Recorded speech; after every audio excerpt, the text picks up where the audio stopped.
Good morning everyone. आप सभी लोगों का स्वागत है। आज 8 नवंबर है तो दैनिक जागरण के राष्ट्रीय संस्करण न्यूज़पेपर में पीटी मेंस और इंटरव्यू ओरिएंट कौन कौन से न्यूज़ को कवर किया गया उसे देखेंगे, ताकि यूपीएससी और स्टेट पीसीएस एस्पिरेंट के लिए वो महत्वपूर्ण हो। साथ ही साथ जितने भी पीटी फैक्ट एग्जाम आप लोग देते हैं उससे रिलेटेड पीटी फैक्ट क्या पूछा गया है, आज के पेपर में किस किस रूप से शामिल है, उससे हम लोग देखेंगे और आगे बढ़ेंगे। आगे बढ़ने से पहले आप लोग यूट्यूब चैनल को जरूर सब्सक्राइब कीजिए, शेयर कीजिए, सपोर्ट कीजिए, बेल आइकन को भी दबाएं ताकि सभी नोटिफिकेशन आप तक पहुंचे। और आप लोगों से अनुरोध है, सपोर्ट शेयर जरूर कीजिएगा, शेयर कीजिएगा, ताकि हम लोग जितनी काबिलियत है उतना वो स्थान मिल सके। युक्ति आईएएस का ऐप जरूर डाउनलोड कीजिएगा। लिंक आपको description board comment section box में दिया जाता है। आप वहां से लिंक को प्राप्त कर क्या कर सकते हैं, ऐप डाउनलोड कर सकते हैं। ऐप पर बहुत सी चीज़ें चलाई जा रही। पीटी फैक्ट आप लोगों को एमसीक्यू टेस्ट सीरीज अवेलेबल है सभी एग्जाम के लिए। बाईलिंगुअल अवेलेबल होता है, हिंदी इंग्लिश दोनों में। साथ ही साथ आपको मेंस ओरिएंट भी क्लासेस चलाई जाती हैं। देन आपको मेंस ओरिएंट टेस्ट लिया जाता है। साथ ही इसके साथ ही मेंटरशिप प्रोग्राम भी चलाए जा रहे हैं, आप इसका भी लाभ ले सकते हैं।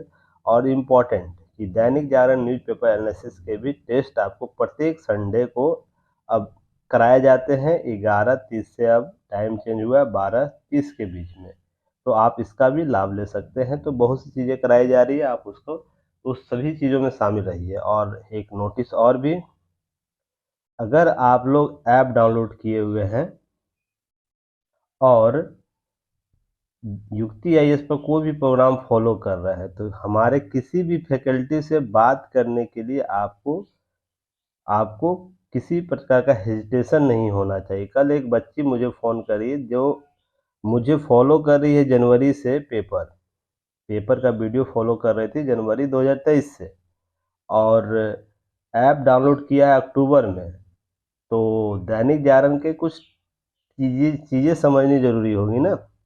तो वो कॉल बैक, जबकि मैं हज़ारों बार अभी तक बोल चुका हूँ, कोई भी इशू हो टेलीग्राम पर नंबर दिया गया है फैकल्टी टीम का, आप उससे बात कर सकते हैं, डायरेक्ट बात कीजिए। नहीं तो ऐप पर मैसेज कीजिएगा, मुझे तुरंत रिप्लाई आएगा, मैं तुरंत कॉल बैक करूँगा। तो कॉल बैक मैंने किया तो बच्चे की समझिएगा कि आप लोग डरते क्यों हैं कि हमसे फैकल्टी से बात नहीं होगी तो फैकल्टी क्या बोलेगी। किस तरीके से, देखिए आप लोग की सेवा में है ना, सेवा में है तो सेवाओं का उपयोग आप लोग करिएगा ना। किसी प्रकार का कोई क्यूरी है, कोई भी समस्या है संबंधित पैकेज के बारे में, संबंधित चीज़ों को समझने में आंसर राइटिंग नहीं हो रहा है, आंसर राइटिंग बेहतर तरीके से करंट अफेयर्स का नहीं हो रहा है, या और भी सब्जेक्टेड जो प्रोग्राम चलाए जा रहे हैं नहीं हो रहा है, तो डायरेक्ट कॉल बैक कीजिए हमें, ठीक है ना। और मेरा नंबर आप ऐप डाउनलोड कर लीजिएगा, आपको ऑटोमेटिक प्राप्त हो जाएगा, ठीक है ना। तो किसी प्रकार हेजिटेशन नहीं रहिए, फ्री माइंड होकर तैयारी कीजिए। सारे टेंशन अपनी जो भी समस्या है हमारे टीम को बताइए, उसका सलूशन निकाला जाएगा। चलिए आगे बात करते हैं। देखिए, बिहार में 75% आरक्षण करने की तैयारी है। इस पर बातें पहले भी मैं कर चुका हूं। आरक्षण को लेकर लगातार बहुत से राज्यों में क्षैतिज और हॉरिजॉन्टल और वर्टिकल आपको आरक्षण दिए गए हैं, जिससे आरक्षण का प्रतिशत अधिक बढ़ जाता है। जबकि इंदिरा साहनीवाद के बाद 50% का आरक्षण तय किया गया है, और ईबीसी को 10% आरक्षण दिया गया, तो अतिरिक्त आरक्षण था वो। तो ध्यान रखिएगा, आरक्षण के मुद्दे पर आपसे प्रश्न लगातार पूछे जाते हैं, और इस प्रकार के प्रश्न आपको पीटी, मेंस और इंटरव्यू तीनों स्तर पर काम देगा।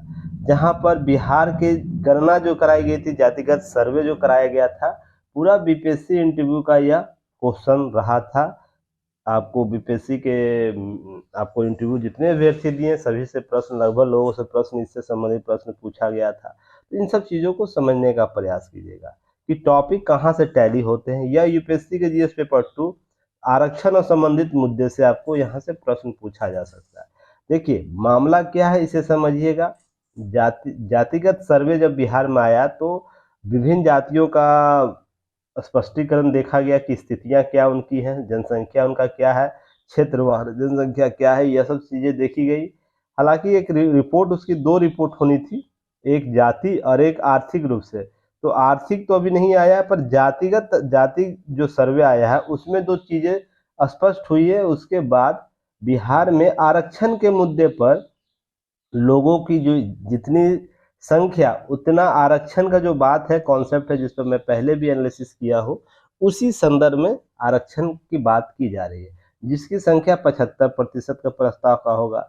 यहाँ पर दो मत देखिएगा, एक पक्ष में होंगे लोग, एक विपक्ष में लोग होंगे, और आपसे इंटरव्यू दोनों तरीके से इंटरव्यू में प्रश्न पूछा जा सकता है, मेंस में प्रश्न पूछा जा सकता है, आपके पक्ष व्यू को जानने के लिए, विपक्ष के व्यू को जानने के लिए।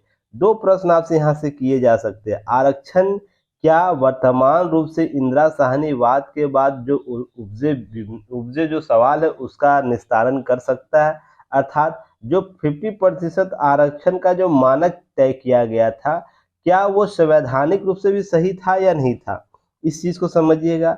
राज्यों की क्षेत्रीय आरक्षण और जो हॉरिजॉन्टल और वर्टिकल जो आरक्षण दिए जाते हैं, उसमें क्या इंदिरा साहनीवाद का जो कॉन्सेप्ट है 50% आरक्षण के मुद्दे पर, इन सब चीजों को समझने का प्रयास कीजिएगा। दूसरा, क्या योग्यता आधारित आरक्षण होना चाहिए, योग्यता आधारित सेवाओं की पूर्ति होनी चाहिए, क्या आरक्षण के लगातार मांग ने, उसकी पूर्ति ने योग्यता आधारित कॉन्सेप्ट को कहीं ना कहीं साइड रख दिया है, अर्थात उसे समान शासन प्रशासन से बाहर कर देगा।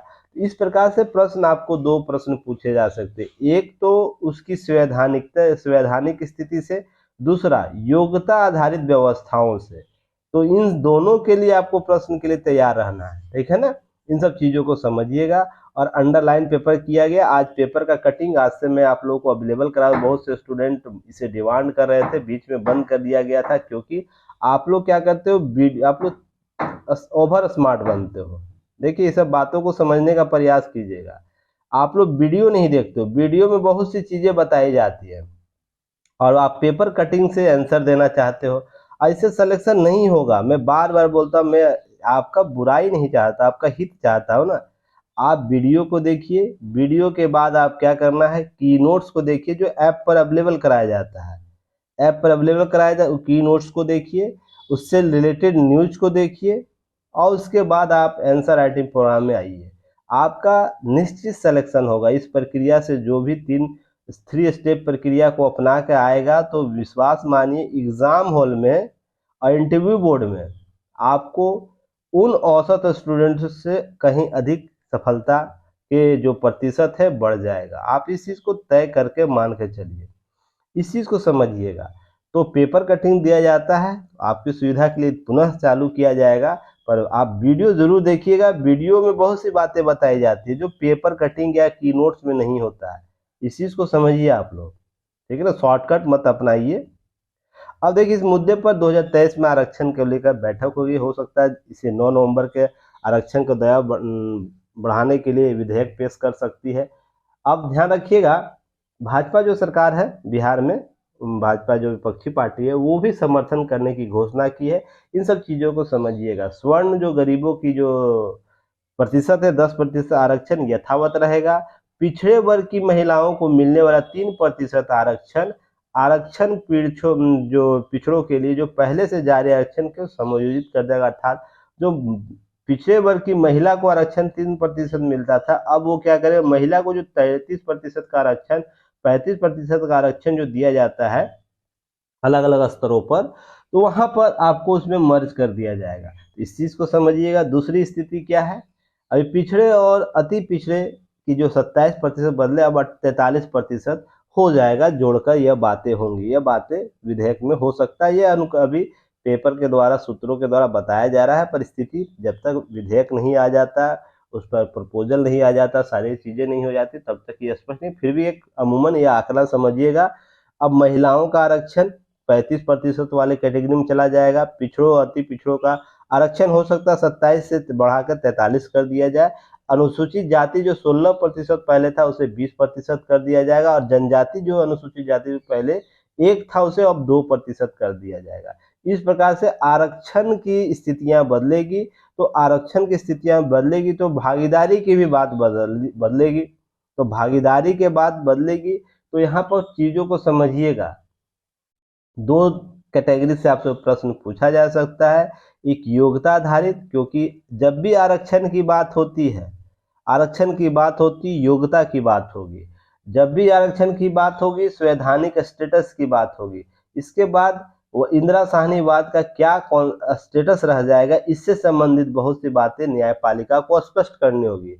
क्या यह विधेयक जो आएगा संवैधानिक होगा, इससे संबंधित भी प्रश्न आपसे पूछे जाएंगे और इस पर विवाद होगा। अभी देखिएगा न्यायालय में बातें जाएंगी, जैसे ही विधेयक आएगा 50% आरक्षण का जो मानक है उससे जोड़ते हुए इस विधेयक को न्यायालय में लेकर जाया जाएगा। ये सब चीजें होंगी। चलिए आगे हम बात करते हैं। पराली जलाना तुरंत रोके राज्य, सुप्रीम कोर्ट। माननीय सुप्रीम कोर्ट के द्वारा बातें की गई थी। याद हो, पुराने स्टूडेंट अगर आप लोग मेरे हो तो आप लोग को याद हो, मैंने इस मुद्दे पर जो राज्य की प्रवृत्तियां हैं, लोगों की प्रवृत्तियां, उस पर एक टिप्पणी किया था कुछ गत वर्ष। याद होगा अगर आप लोग को, जो पुराने स्टूडेंट हैं। मैंने बोला था कि एक दूसरे पर आरोप लगाने की बजाय क्या करना है, कुछ ठोस आधार के साथ कार्य करने की जरूरत है।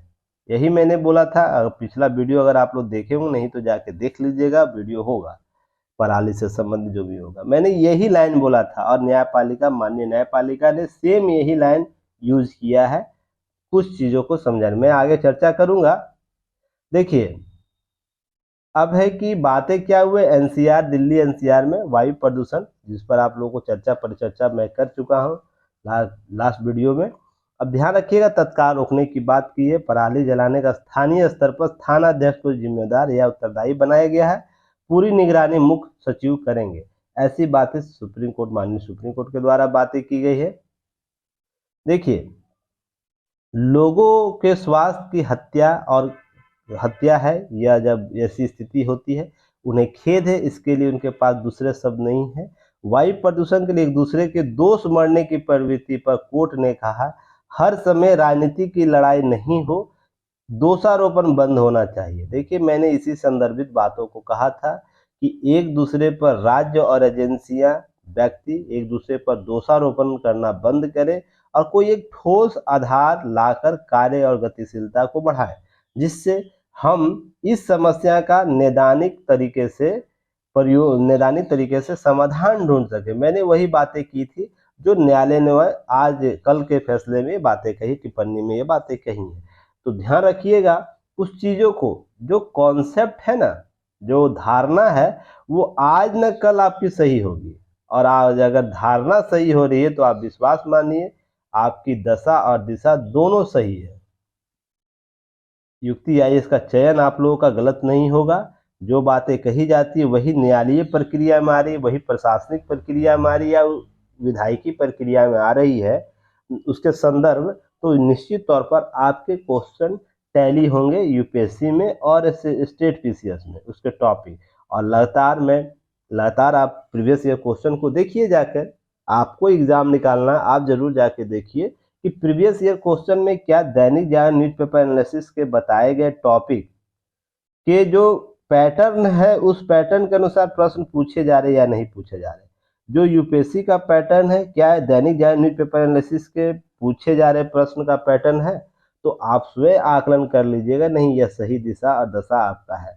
तो निश्चित तौर पर विश्वास रखिए और चीजों को साथ साथ करते चलिए, स्टेप बाय थ्योरी। ऐसा नहीं कि आप आज का न्यूज को एक सप्ताह बाद कलेक्ट कीजिएगा। कुछ स्टूडेंटों का आदत होता है, माह में एक दिन आएंगे और एक माह आने के बाद क्या करेंगे, सारे पीडीएफ को कलेक्ट करेंगे, उसके बाद न्यूज को अपने सिलेबस अनुसार न्यूज को कलेक्ट करके क्या करेंगे, सिलेक्शन चाहते हैं। ऐसा बिल्कुल भी नहीं है। पर डे वीडियो आप देखिए, उसके की नोट्स बनाइए। की नोट्स बनाने से आपके सोल्यूशन ज़्यादा निकलेंगे। इसी में सभी हितधारकों की बैठक की बात की। देखिए, मैं वही राज्य की एजेंसियां बात बोलता था, व्यक्ति विशेष बात करता, तो हितधारक ही कहे जाते हैं उसे। और समस्या के हल निकालने के लिए प्रतिबद्ध कोर्ट के मामले में बातें की। कुछ हद निकल प्रतिबद्ध, आपको समस्याओं का हल निकालिए और जो भी चीजें होंगी उसको हम लोग कर सकते हैं, ऐसी बातें की गई है। अब देखिएगा, सम विषम योजना दिखावटी है, क्या यह इससे लाभ है? देखिए, यही बातें मैं गत वर्ष बोला था। कि क्या ऑड और इवन का नंबर है, क्या इससे समस्याएं का निदान हो सकता है, समस्याओं का। मान लीजिए लोगों के पास पैसे अधिक हैं, उपभोग की सामग्री अधिक है, तो ऑटोमेटिक लोग क्या करेंगे, ऑड एंड इवन में क्या होंगे, ऑड इवन में आज ऑड वाले नंबर को मार्केट में लेकर जाएंगे, रोडों पर लेकर जा, कभी इवन वाले नंबर को लेकर जाएंगे। पर इससे क्या किसी व्यक्ति के प्रयोग में आने वाली चलन को रोका जा सकता है, जो उनकी प्रवृत्ति है, जो मान लीजिए सार्वजनिक स्थलों पर पेशाब करना मना है ना, उसके लिए बहुत से पॉइंट बनाए जाते हैं, शौच करना मना है। तो क्या आप व्यक्ति विशेष जो 2014 से पहले ऐसे नहीं करते थे, करते थे। वर्तमान में बहुत जगह सार्वजनिक अगर टॉयलेट नहीं है तो देखते होंगे पुरुष लोग क्या करते हैं, सार्वजनिक स्थलों पर बहुत जगह ऐसे होते हैं, आपको क्या कर लेते हैं, टॉयलेट कर लेते हैं। तो ध्यान रखिएगा, व्यक्ति विशेष की भूमिका इम्पोर्टेंट हो जाती है। राज्य कितना भी नीति बना ले, निर्देशक कर ले, तत्व बना दे, आपको जब तक व्यक्ति विशेष इसके लिए उत्तरदायी नहीं होगा, उसे यह समझ नहीं होगा कि मेरी समस्या क्या है, हम इससे कितने प्रभावित होते हैं, तब तक ये चीज़ें नहीं सॉल्व आउट होंगी। मैं साफ शब्दों में बोलता हूँ, चीज़ों को समझने का प्रयास कीजिएगा। नियम कितना भी बना लीजिए, उसे लागू करवाने जिन लोगों पर लागू कराना है वही उसे अडॉप्ट नहीं करेगा, तो इस चीज़ों का कोई मतलब नहीं हो जाएगा। देखिए बात वही बोला, ऑड एंड इवन पॉलिसी जो अपनाई गई है उसके कोई डाटा संग्रह किया गया, कोर्ट ने साफ पूरा कुछ डाटा निकाले, या ऐसे ही बस पॉलिसी बना दिया गया और एक नए तरीके का प्रयोग कर रहे हैं आप लोग। तो इसके लिए आंकड़ों का भी डिमांड किया गया, जो अभी फिलहाल नहीं उपलब्ध कराया गया है। अब बेरियम के पटाखों का वही प्रतिबंध जो पूरे दिल्ली में नहीं पूरे देश में भी लागू है। आप मुझे बताइएगा पटाखे में कौन कौन से तत्व का उपयोग किया जाता है, बेरियम है, पोटेशियम है, मैग्नीशियम है, इस प्रकार के होते हैं। तो किस किस रंग के लिए आपको पीटी फैक्ट में प्रश्न पूछे जाते हैं। पटाखों में प्रयोग में लाने वाले तत्वों में कौन कौन से, हरा रंग किसके लिए उत्तरदायी, कौन तत्व उत्तरदायी है, लाल रंग कौन है, पीला कौन है, और भी रंग जो है आते हैं। तो आपको पीटी फैक्ट कमेंट सेक्शन में इसके उत्तर दे देने हैं, और कमेंट सेक्शन में उत्तर आना चाहिए, ठीक है ना। मैं लगातार बोल रहा हूँ, कोऑपरेट कीजिए, आप सभी लोग सपोर्ट कीजिए, जो प्रश्न पूछे जाते हैं उसका उत्तर देने का प्रयास कीजिए, जो टेस्ट लिए जाते हैं उसका उत्तर दे, टेस्ट सीरीज में भाग लीजिए। केवल एडमिशन लेने से नहीं हो जाता है, एडमिशन लेने से सिलेक्शन हो जाता है, पूरा देश में लोग सेलेक्ट हो जाते हैं। बहुत से लोग हैं, लगभग 2500 लोग सिलेक्शन ऐप पर एडमिशन लिए हुए हैं इस पैकेज का, लगभग 2.5+ ही होंगे, 2500+ ही होंगे एडमिशन लिए हुए दैनिक जागरण न्यूज़पेपर एनालिसिस का। पर आंसर कितने लोग देते हैं, कभी 4 देंगे, कभी 5 देंगे, कभी 10 देंगे, ऐसे देंगे। तो इन्हीं 10 लोगों में का सिलेक्शन होना है। अब इनमें से जो रेगुलर रहेगा उसका टॉप में होगा, जो रेगुलर नहीं होगा उसकी स्थितियाँ और भी बदतर होगी। और जो केवल एडमिशन लेके की पॉइंट के चक्कर में उनका सिलेक्शन, तो मैं क्या बोलूँ, बहुत चिंता का विषय है। बाद में जब सिलेक्शन नहीं होगा तो बाद में ये बोलेंगे कि आयोग क्या क्या प्रश्न मॉडरेट कर दिया है, प्रश्न की तकनीक को चेंज कर दिया है। कुछ नहीं, इस बार बीपीएससी का एग्जाम में एग्जाम्पल देता हूँ आपको। करंट में बस एक क्वेश्चन जो था नहीं, जिसको मैंने कवर किया था, बाकी सारे क्वेश्चन करंट के कवर थे। साइंस के जो क्वेश्चन थे, आपको करंट बेस्ड क्वेश्चन जो 2-3 क्वेश्चन पूछा गया था बीमारी से संबंधित चर्चा में था, वो वहाँ से प्रश्न पूछा गया है। आप हिस्ट्री की बात करें, करंट बेस्ड जो चर्चा में रहा था हिस्ट्री, वहाँ से प्रश्न पूछा। ज्योग्राफी की तो बात ही छोड़ दीजिए, वो भी करंट बेस्ड क्वेश्चन आया था। इसी तरह यूपीएससी की बात करें, देखिए टॉपिक तो आपको टैली होंगे ना, ये टॉपिक आने वाले, इससे संदर्भित ये न्यूज़ है, इसमें से किसी कोई एक आएगा, तो आप इन सारे को कवर कीजिएगा तो ही समस्या का समाधान होगा। अब देखिए पीटी फैक्ट याद रखिएगा, इसे देख लीजिएगा आप लोग, आपको पेपर कटिंग भेज दिया जाएगा। अब क्या किया जाएगा, 5 से 6 दशक के बाद जो जो क्या है कि हेलीकॉप्टर जो है उपयोग में लाते थे, चीता और चेतक, उसे क्या किया है, सेवा मुक्त कर दिया जाएगा, उसके जगह ध्रुव को लाया जाएगा, ठीक है ना। तो ध्रुव में क्या क्या सुविधाएं हैं, या स्वदेशी तकनीक है, light multi role light utility helicopter Dhruv है यह। इसके संदर्भ में ध्यान रखिएगा, यह 250 नए हेलीकॉप्टर शामिल किए जाएंगे 10 से 12 वर्षों के अंदर। तो ये चीज़ें ध्यान रखें। या इसे हिंदुस्तान एरोनॉटिक्स लिमिटेड के द्वारा बनाया गया है, निर्मित किया जाता है। ये सब पीटी फैक्ट इसे देख लीजिएगा। चलिए अगला है केस स्टडी से देखिएगा। मैं ईडी के बारे में प्रश्न आपसे पूछा था हाल ही में, किसी ने जवाब नहीं दिया, फिर आज पूछता है ईडी क्या करती है, ईडी किस प्रकार के कार्यों को करने के लिए कार्यों को करने निष्पादित करने के लिए इसका निर्माण किया गया, इसका गठन किस वर्ष किया गया, वर्तमान इसके निदेशक कौन है। ये सब पीटी फैक्ट है। इसकी संवैधानिक स्थिति क्या है, तो इसके संदर्भ में आपको कमेंट सेक्शन में उत्तर बताना है।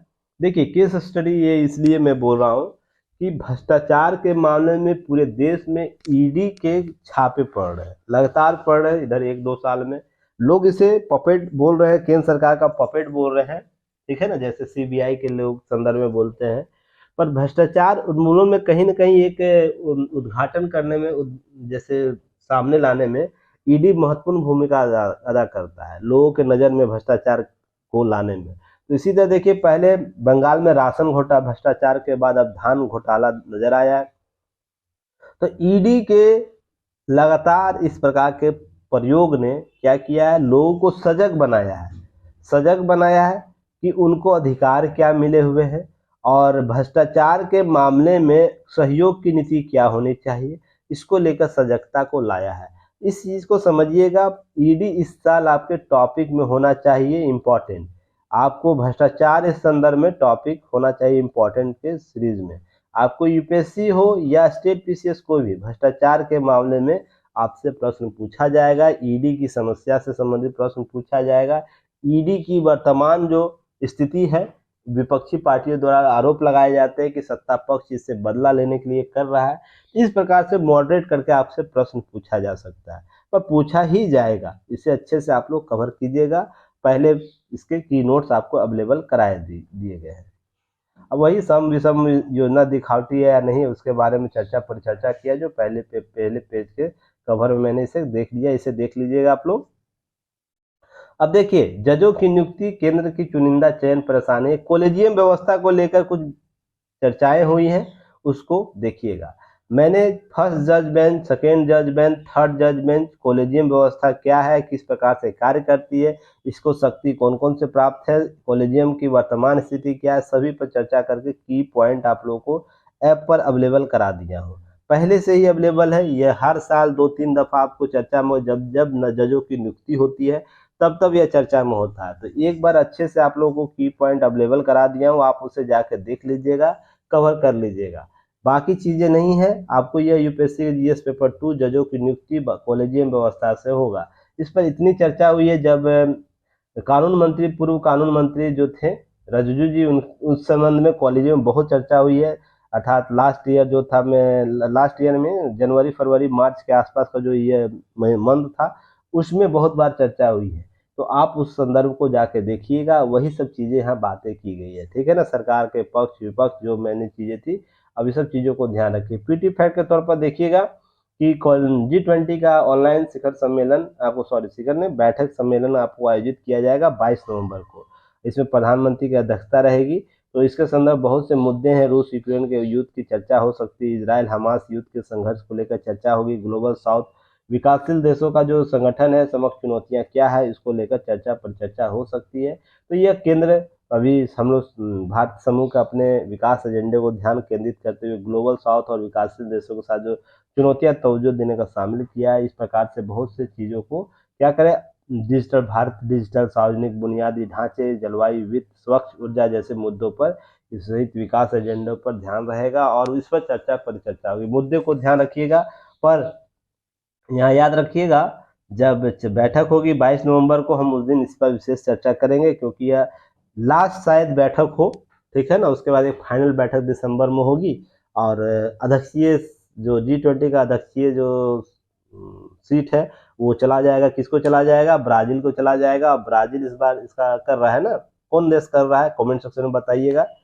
भारत के बाद अगले G20 शिखर सम्मेलन का अध्यक्षता कौन करेगा, तो उसके पास ये जाएगा। और इसी तरीके से बहुत सी चीज़ों, जैसे नवा डिजिटल G20 अध्यक्षीय भाषण में ग्लोबल साउथ के साथ साथ उद्देश्यों में क्या रहा, समावेशी विकास की चर्चा, डिजिटल नवाचार, जलवायु लचीलापन, न्याय संगत वैश्विक स्वास्थ्य पहुंच इत्यादि ध्यान केंद्रित किए गए। ये सब मुद्दे जो आप लोग को याद होने चाहिए। G20 के मुद्दे क्या है, ठीक है ना। और आप लोग को जो मैगजीन दिया गया था आपको ऐप पर अवेलेबल है, कितने लोगों ने देखा है, मैसेज ड्रॉप कीजिएगा।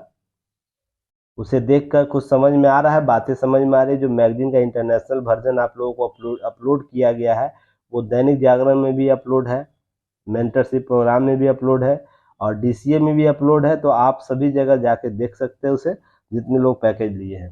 तो आप उस वर्जन को जाके देखिएगा, आप लोग को लाभ ही होगा। फिर आगे बात करेंगे हम लोग, नीचे आ जाते हैं फटाफट। एक केस स्टडी यहाँ देखिएगा। आज़ादी के बाद चेमा गांव में पहली बार किया गया मतदान। छत्तीसगढ़ में मतदान हो रहे हैं, ध्यान रखिएगा।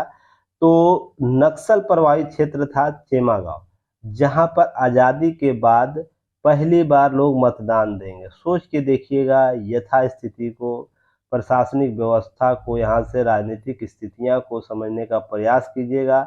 नक्सलवाद की जो समस्या किस प्रकार हमारे देश को एक समान भागीदार से दूर किए हुए था, इसे समझने का प्रयास कीजिएगा।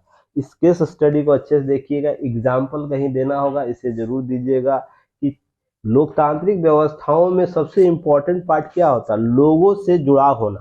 तो लोगों से जुड़ा होना सबसे प्रमुख कारक किस रूप में देखा जाता है, जब वो मतदान प्रक्रिया में भाग लेता है। क्योंकि लोकतंत्र का सब प्राथमिक और प्रमुख नींव ही मतदान करना होता है, ताकि हम अपने जन प्रतिनिधि को चुन सके और जन प्रतिनिधि आपके क्षेत्र के मुद्दे को संसद के पटल पर और विधान मंडल के पटल पर उठा सके, है ना। तभी जाके देश में जो व्यवस्थाएं हैं विधायिका कार्य करेगी, उसके लिए नियम कानून बनाएगी और उस नियम कानून के तहत कार्यपालिका क्या करेगी, नियम का अनुसरण करेगी और इन दोनों के कार्य दायित्व का, कार्य नेतृत्व का, कार्य निष्पादन प्रक्रिया का निरीक्षण कौन करेगी, न्यायपालिका करेगी। तो सभी एक दूसरे से जुड़े हैं। तो जनता से चीजें स्टार्ट होके जनप्रतिनिधि तक जाएगा, जनप्रतिनिधि से विधायिका से जाएगा, विधायिका से फिर कार्यपालिका में जाएगी, कार्यपालिका से फिर न्यायपालिका के संदर्भ में चीजें स्पष्ट होती है। तो यहाँ ध्यान रखिएगा, यह लोकतंत्र का व्यापक और आधारभूत धारणा है कि मतदान में भाग लेना होगा, अर्थात चुनाव में भाग लेना। इसलिए भारतीय चुनाव प्रक्रिया को विश्व का सबसे बृहद और सबसे अनूठा प्रक्रिया भी बोला जाता है।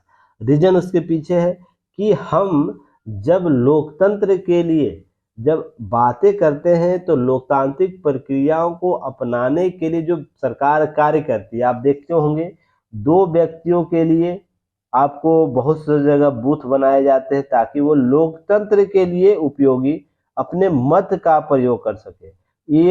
यह भावना से भारतीय चुनाव आयोग काम करती है, ठीक है ना। अगर 2 व्यक्ति, एक व्यक्ति भी है किसी मतदान केंद्र पर तो उनके लिए व्यवस्था कराई जाती है ताकि लोकतांत्रिक व्यवस्थाओं में वो अपनी भागीदारी, अपने विचार को दे सके। क्लियर है, इस चीज को समझने का प्रयास कीजिएगा। केस स्टडी आएगा, प्रश्न पूछिएगा, वहां पर देगा।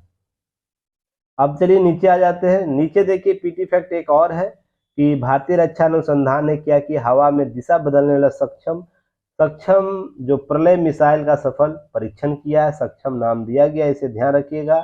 यह मारक क्षमता 150 से 500 किलोमीटर है। यह DRDO के द्वारा निर्मित किया गया है। उड़ीसा के अब्दुल कलाम द्वीप से इसका परीक्षण किया गया। ये सब पीटी फैक्ट है, इसे देख लीजिएगा आप लोग। साथ ही साथ ध्यान रखिएगा यह हवा में निश्चित दिशा में अपना परिवर्तन कर सकता है मार्ग। साथ ही साथ जमीन से जमीन पर मार करने वाला बैलिस्टिक मिसाइल प्रलय, ध्यान रखिएगा आपको पृथ्वी मिसाइल प्रणाली पर आधारित है। इंटरसेप्टेड मिसाइल है जो मात दे सकती है, इंटरप्ट नहीं होती है, ये भी इसके गुण है। अब ध्यान रखिएगा इसके सहित यह मिसाइल, यह प्रणाली 2015 में बनाने की प्रक्रिया प्रारंभ हुई थी। उच्च विस्फोटक जो पेनिट्रेशनल कम ब्लास्टेड, जिसे हम लोग शॉर्ट में PCB बोलते हैं, और रनवे डिनाइनल पेनिट्रेशनल सब जो मुनिशन, और जिसे हम लोग RDPS कहते हैं, को ले जा सकता है, जिसमें रनवे पेनिट्रेशन का अर्थ होता है वह स्फोटक हथियार जो जिनमें रनवे को नुकसान पहुंचाने या नष्ट करने या अथवा उसमें विमान परिचालन के लिए अनुपयोगी बनाने के लिए डिजाइन किए जाते हैं। यह बम क्या करेगा, आप लोग देखते होंगे रनवे बना होता है जहाँ एयरफोर्स की विमानें उड़ती है ना, रनवे पर। और ये रनवे आम रनवे से अलग होता है, जो नेविगेशन में यूज किया जाता है हवाई जहाज का रनवे, उससे इतर होता है, अलग होता है। इस रनवे को बर्बाद करने में यह जो होगा सफल होगा, क्योंकि जिस देश के पास एयरफोर्स मजबूत है वो युद्ध को आसानी से जीतता है। और सबसे प्राथमिक है, अगर रनवे ही नहीं रहेगा तो वायुयान उड़ेगा कैसे, उसके मिसाइल, उसके एयरक्राफ्ट उड़ेंगे कैसे, इसे समझने का प्रयास कीजिए। तो इस रनवे को नष्ट करने के रणनीतिक तौर पर मिसाइलें बनाई जाती है, तो इसे ध्यान रखिएगा, भारत इसके लिए प्रयोग में लाया है इस मिसाइल को। चलिए आगे हम बात करते हैं। एक चीजें और ध्यान रखिएगा, पीएम पर नजमा परवीन ने की पीएचडी। इसे पीटी फैक्ट आप लोग याद रखिएगा, क्योंकि देश में ये पहली घटना घटी है इस प्रकार से, तो आपसे प्रश्न पूछा जा सकता है। अब इसमें है क्या, इसे समझने का प्रयास कीजिएगा। यह बीएचयू के जो राजनीतिक विज्ञान के मुस्लिम शोध छात्रा, अब मुस्लिम है यह इसलिए भी इम्पोर्टेंट हो जाता है क्योंकि हिंदू मुस्लिम यहाँ किया जाता है, पर उससे कहीं इतर मैंने कभी कुछ बातें बोली थी कि नरेंद्र मोदी पर, वर्तमान जो प्रधानमंत्री है उस पर राष्ट्रीय और अंतर्राष्ट्रीय स्तर पर शोध होंगे, क्योंकि इन्होंने जो वैचारिक रूप से मत प्रस्तुत किया है ना लोकतंत्र में, वो काफी अहम हो जाता है।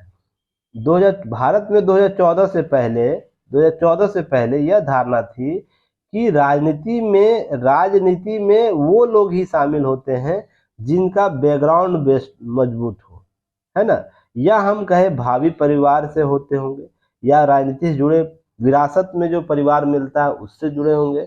तो यह ध्यान रखिए, यह जो बहुत बाहुबल है उनको ही राजनीति में भागीदारी माना जाता है। पर जैसे ही 2024 का चुनाव हुआ, लोकतंत्र का चुनाव हुआ, जहां पे एक आम आदमी जो शुरुआत कहाँ से किया, चाय की दुकान से, या इस प्रकार जो बातें की जाती, वो पहले फिर सीएम बनते, उसके प्रधानमंत्री बनते, और इसमें लोगों की भागीदारी बढ़ जाती, इस भावना से कोई अपना प्रधानमंत्री आया है। अब यह मत समझिएगा मैं ये बात बोल रहा हूँ तो मैं मोदी समर्थक हूँ या और विपक्ष का विरोधी बात कर रहा, मैं धारणा की बात कर रहा हूँ। यह अमूमन विश्व में सभी जगह होता था, विश्व में सभी जगह, कहीं अधिक कहीं कम होता है, पर होता था प्रक्रिया। पर जैसे यह आया और आम लोग इसे अपना नेता बोलने लगे कि हमारे बीच से निकला, तो वैश्विक तौर पर और राष्ट्रीय तौर पर क्या हुआ, मत मतों में भिन्नता आई और लोगों में लोकतंत्र के प्रति भागीदारी को बढ़ते हुए देखा। और सारे वो आंकड़े, जो विश्लेषक थे, राजनीतिक विश्लेषक थे, चुनाव प्रक्रिया के विश्लेषक थे, वो सारे उसके जो मत थे धाराशाही एक दिन में हो गया। रीजन उसके पास आप देखते होंगे, ऐसे ही एग्जिट पोल या इस प्रकार से जो प्रक्रिया आती थी वहां पर सारे धराशायी होते हुए मत देखने को मिले था। उसी संदर्भ में इनके द्वारा जो किया गया, जिनमें उनका जो टॉपिक था वंशवाद की समाप्ति और एक पार्टी अधिनायक में खत्म करने वाला रहा, और शाही रक्त के साधारण रक्त विजय, क्योंकि पॉलिटिकल साइंस के ये है, तो इस प्रकार का योग शाही रक्त उसे बोला जाता है जो बड़े परिवार समूहों से लोग राजनीति में होते। जैसे हम एक बार याद होगा आप लोगों को, केवल वंशवाद केंद्र के स्तर पर ही नहीं है और केवल कांग्रेस में ही नहीं है, मैं ये बात आप लोगों को बताया था, ये भाजपा में भी वंशवाद का कॉन्सेप्ट है। कुछ बहुत से क्षेत्रीय दलों में वंशवाद की, बिहार में ले ले, यूपी में ले ले, पंजाब में ले ले, हरियाणा में ले ले, केरला में ले ले, तमिलनाडु, कर्नाटक, महाराष्ट्र, सब जगह वंशवाद की प्रवृत्ति है, पर कहीं अधिक है कहीं कम है। कुछ वंशवाद की प्रवृत्ति तो ऐसी है कि यही हमारा उत्तराधिकारी, कैसे राज्य तंत्र में होता था, बड़ा पुत्र हमारा वंशवादी वंश को चलाएगा, हमारा देश का राजा बनेगा, इस प्रकार की प्रवृत्ति, वैसे ही यहाँ पर योग्यता हो या ना हो ये अलग मैटर है। इसको लेकर आपको मैं लगातार इस पर आपको चीजें अपडेट कर दूंगा, वंशवाद को लेकर जाके देख लीजिएगा, इनके विश्लेषक क्या है इसे देख लीजिएगा, चीजों को समझ लीजिएगा, टॉपिक क्या था ये भी देख लीजिएगा आप लोग, और पीटी फैक्ट के तौर पर इसे देखिएगा। चलिए आगे हम बात करते हैं। राष्ट्रीय महत्व के मुद्दों की अनदेखी कर रहे हैं। देखिए यहाँ पर कुछ पॉलिटिक्स वाली बातें हैं, यहाँ पर पार्टी विशेष चर्चा की गई, इसलिए मैं इस एनालिसिस को नहीं करूंगा, नहीं तो बहुत से लोग क्या होते हैं विरोध में देखने को लगते हैं, भाजपा वाले भाजपा देखेंगे, कांग्रेस वाला कांग्रेस देखेंगे। यहाँ मूल रूप से राष्ट्रीय मुद्दे को उठाया गया है, भ्रष्टाचार और आतंकवाद को लेकर। तो उस पर मैं चर्चा कर सकता हूँ, इसे आप लोग बाकी को अंडरलाइन किया रहा है उसे आप देख लीजिएगा। संभवतः भ्रष्टाचार और आतंकवाद दो ऐसे मुद्दे हैं जो सर्वकालिक तौर पर भारत में दिख रहे हैं, और इन दोनों मुद्दों पर सभी पार्टियों के राय अपने अपने हैं। कुछ पार्टियां अपने मुद्दों में इसे शामिल नहीं की हुई है, पर कुछ पार्टियां क्या कर रही है, इसको अपने राष्ट्रीय मुद्दों, क्षेत्रीय मुद्दों में शामिल करती है। ठीक है ना, इन सब चीजों को समझने का प्रयास कीजिएगा। और यह अमूमन देश में भ्रष्टाचार का जो रूप है वो व्यक्ति विशेष से शुरू होकर प्रशासनिक महकमे तक पहुंचता है। भ्रष्टाचार के बहुत से रूप हैं। व्यक्तिवाद भ्रष्टाचार होता है, व्यक्तिवाद भ्रष्टाचार होता है, व्यक्तिपरक भ्रष्टाचार होता है, प्रशासनिक भ्रष्टाचार और राजनीतिक भ्रष्टाचार होता है। भ्रष्टाचार कहने का मतलब आपके आचरण व्यवहार में भ्रष्ट प्रवृत्ति का होना, अनैतिक प्रवृत्ति का होना, यह कहीं भी किसी भी रूप में आपको देखने को मिलता है। पर अमूमन भ्रष्टाचार को हम आर्थिक भ्रष्टाचार के तौर पर ही आकलन करते हैं, जो एक तरफी एक दृष्टि होता है। इसे आप लोग समझने का प्रयास कीजिएगा। इंटरव्यू में जब प्रश्न पूछे, जब तक शब्द में आपको आर्थिक भ्रष्टाचार ना बोले तब तक आप उसे इस रूप से नहीं देखिएगा। ठीक है ना, कि भ्रष्टाचार, तो भ्रष्टाचार को पहले स्पष्ट कर दीजिएगा, और उसके बाद वो सामने वाले पूछेंगे खुद तो आर्थिक भ्रष्टाचार कैसे इसको कर सकते हैं, कैसे भारत में आर्थिक भ्रष्टाचार है। तो जितने आर्थिक रूप से भ्रष्टाचारी पकड़े जाते हैं, आप देखते होंगे डेली ईडी आपको दे रही है न्यूज, तो उसका उदाहरण दे सकते हैं। भारत में आतंकवाद का स्वरूप क्या है, आप किसी से छिपा हुआ रहिए। आतंकवादी प्रवृत्ति की घटना कितनी घटी, हालांकि 2014 के बाद इस प्रकार की घटनाएं कम हुई हैं, पर आतंकवाद की घटना आपको हाल ही में केरल में देखने को मिला था, जहां पर एक चर्च में बम विस्फोट हो गया। उसी तरह जम्मू कश्मीर में बहुत से ऐसे मामले जहां पर लगातार आतंकवादी समूहों के द्वारा ऐसी घटना घटित की जाती है। अब बहुत बड़े पैमाने पर घटना नहीं हो रही है, पर छुटपुट घटनाएं तो हो ही रही है ना। इस चीज को समझिएगा। आतंकवाद के मुद्दे पर हम अंतर्राष्ट्रीय तौर पर स्पष्ट नीति को अपनाते हैं। वो यूएन का मंच हो, वहां भी हम लोग बात करते हैं। किसी देश को समर्थन करना आतंकवाद के मुद्दे पर, या सहयोग करना, ये सहयोग और असहयोग की जो नीति अपनानी, उस पर भी हम लोग बात करते हैं। हालिया इसका उदाहरण आप हमास इजराइल को फिलिस्तीन और इजराइल के मुद्दे पर देख सकते हैं। दो राष्ट्रों के बीच जो विवाद है उस पर देख सकते हैं, जिसमें हमास के द्वारा हमला किया गया इजराइल पर, हमने तुरंत उसका कंडेम किया, कुछ उसका तुरंत खंडन किया, बातें किया कि हम इस हमले पर इजराइल का साथ है। पर जैसे ही फिलिस्तीन के मामले में जो मानवीय घटनाओं ने सामने चित्र लाया, हमने क्या किया, उससे हेल्प भी किया जाके। तो हम राष्ट्र के तौर पर हम उस चीज़ को भी देख रहे हैं। फिलीपींस की आम जनता के सहयोग के लिए हमने नीतियां भी बनाई रखी है। इस सब चीज़ों को समझने का प्रयास कीजिए। भारत आतंकवाद और भ्रष्टाचार के मामले में अपनी स्पष्ट नीति रखता है, उसके लिए जो भी बन पड़ता है वो करता है। इसको लेकर देखिए बहुत से राजनीतिक पार्टियों का अपने अपने व्यू है, अंडरलाइन किया। इस बार आप लोग इसे देख लीजिएगा अपने तरीके से, ठीक है ना। अब देखिएगा एक पीटी फैक्ट यहाँ से आपसे प्रश्न पूछा जा सकता है, इसे भी आप कवर कीजिएगा। भूटान, सूरीनाम और पनामा तीन ऐसे देश हुए जो कार्बन नकारात्मक देश की दर्जा प्राप्त किया, अर्थात उनके देश में कार्बन उत्सर्जन मान लीजिए 100 हो रहा है, 100 टन हो रहा है, तो उस देश का जो पर्यावरण है अर्थात वन है, उसके इस उत्सर्जन से कहीं अधिक क्षमता ग्रहण कर लिया। अर्थात अगर इसके जगह 3 गुना, कहीं 4 गुना, कहीं 2 गुना, ध्यान रखिएगा, उत्सर्जन क्षमता है कि उसको सोख सकती है। अर्थात 100 टन को से बढ़कर अगर 300 टन भी हो जाए मान लीजिए, तो भी उससे सक्षम है भूटान, सूरीनाम और पनामा के जंगल, जो उसको कार्बन नकारात्मक दे सकता है। अर्थात उसके, आप लोग को कार्बन क्रेडिट मैंने पढ़ाया था, याद है, कार्बन क्रेडिट पढ़ाया था, उसी कॉन्सेप्ट को समझिएगा। कार्बन क्रेडिट क्या था कि मान लीजिए ए देश के पास कार्बन उत्सर्जन जो क्षमता है उसकी तय सीमा से बाहर वो चला गया है, तो उसकी तय सीमा 80 है, मान लीजिए 80% है, और वो 100% यूज कर लिया, तो अतिरिक्त 20% है, वो क्या करता है, किसी देश से वो खरीद सकता है। यही बात था ना, तो 20% खरीदेगा तो इसे पूरा करेगा अपने क्षमता को, जो उसे बनाया गया है उसके लिए स्टेटस, कि आप इतना ही खर्च कर सकते हैं कार्बन उत्सर्जन को, इतना ही मानक आपके लिए, इससे करिएगा आप पर दंड का प्रावधान कराया जाएगा या बहुत सी चीजें की जाएगी। तो इसी कॉन्सेप्ट में कार्बन नकारात्मकता भी आता है कि मान लीजिए किसी देश में कुल उत्पादन क्षमता, उत्सर्जन क्षमता 100 है और आपने क्षमता डेवलप कर लिया है इसको रोकने का 120%, 130%, तो जो 20 और 30 देख रहे हैं वो आपके अतिरिक्त पूंजी हुई, जो नकारात्मक कार्बन नकारात्मक के रूप में देखा जाता है, अर्थात नेगेटिव कार्बन के तौर पर देखा जाता है। अब याद रखिएगा, जब दुनिया 2050 तक शून्य कार्बन उत्सर्जन का लक्ष्य रख रहा है, ये तीनों राष्ट्र क्या करे, तटस्थ ही नहीं, कार्बन नकारात्मकता की स्थिति को प्राप्त कर लिए। अब यहाँ पर होता है कि भूटान दुनिया का पहला कार्बन नकारात्मक देश है। तो इस प्रकार के पीटी फैक्ट पूछे जाते हैं। भूटान के संविधान में ही कहा गया है कि भूटान के कम से कम 60% हिस्से पर जंगल होना चाहिए या ढका होना चाहिए। आज वहाँ 70% है, अधिक भूभाग है। तो इसी कारण क्या हुआ कि 2017 में भूटान में कुल 22 लाख टन कार्बन डाइऑक्साइड उत्सर्जन हुआ, जबकि वहाँ के जंगल इससे 3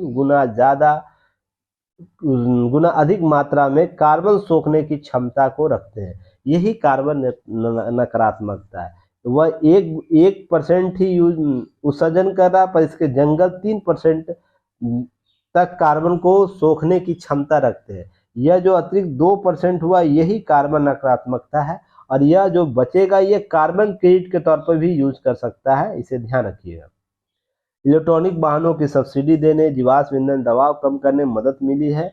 स्वच्छ बिजली प्राप्त करें। पेरिस में जलवायु समझौते 2015 में भूटान ने प्रतिज्ञा ली थी, उसका ग्रीन हाउस गैस उत्सर्जन देशों के जंगलों द्वारा एकत्रित कार्बन से कहीं अधिक नहीं होगा। भूटान 2030 तक अपने देश में शून्य अपशिष्ट बनाने पर जोर दे रहा है। वहां बाहरी आगंतुकों से दैनिक शुल्क लिया जाता है, जिसका उद्देश्य होता है पर्यटन में पर्यावरण को होने वाले नुकसान को रोका जा सके। 2040 तक भूटान में कार्बन डाइऑक्साइड मौजूदा समय से दुगना होने का अनुमान का भी कोई प्रतिकूल असर नहीं पड़ेगा, क्योंकि वनों की मौजूदगी की स्थिति में यह स्थिति बराबर रहेगी और नकारात्मक प्रवृत्ति से भी लागू होगा। सूरीनाम 90% अधिक क्षेत्र में वनों को आच्छादित करता है, जहां सालाना 88 लाख टन कार्बन का शोषण होता है, जबकि वहां पर 70 लाख टन कार्बन वार्षिक उत्सर्जन की बात होती है। अब यहीं पर सूरीनाम पनामा की हम बात करें तो यह कार्बन ग्रीन हाउस गैस उत्सर्जन में मात्र 0.045% योगदान देता है। यह दुनिया में सक्षम सफल देश माने जाते हैं जहां पर कार्बन नकारात्मकता की स्थिति देखी जाती है। अब कार्बन उत्सर्जन को रोकने और वातावरण को विद्यमान बनाने के लिए ठोस कार्बन अवशोषण के ठोस प्रयत्न करने होंगे, जीवाश्म ईंधन को रोक लगानी होगी, पौधों में वृद्धि करनी होगी, वनोन्मूलन की कमी करनी होगी, जो कटाई होता है उसको कम करना, स्मार्ट कृषि करने की दरकार होगी और जलवायु परिवर्तन पर खतरा कम किया जा सकता है। उससे कहीं बढ़कर इच्छा शक्ति का इम्पोर्टेंट होना है। मैं सबसे बड़ी बात बोलता हूँ कि किसी भी देश की समस्या का समाधान ढूंढना हो, किसी व्यक्ति विशेष का समाधान ढूंढना हो, तो क्या करना है कि क्या करना होगा, हमें करना होगा यह चीजें आपको कि हम संबद्ध निर्णय कानून ले सके। इसी के साथ चलिए हम मिलते हैं फिर कल एक नए न्यूज एनालिसिस तक। तब तक के लिए धन्यवाद। जय हिंद।